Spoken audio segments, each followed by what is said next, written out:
It just unscrews, lets you take the whole shaft out.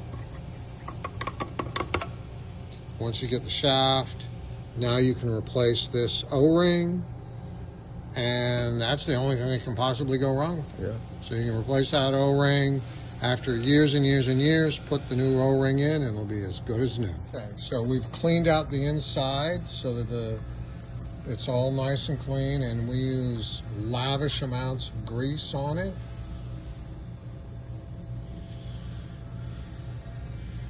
We put that bushing on after we've cleaned it out, and the seal, we gently insert it.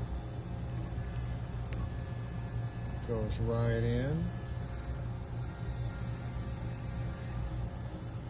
So we push it in with the seal, then we put the little spring on, put the bearing housing on, it holds it all together.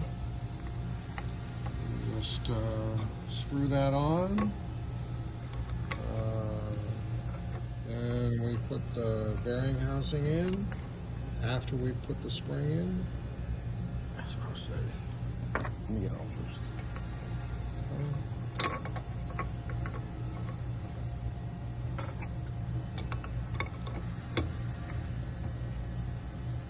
We can use the wrench to tighten it down.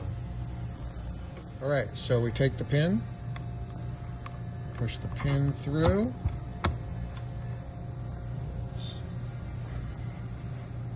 And once we push the pin through, we put the little washer and then the E-clip.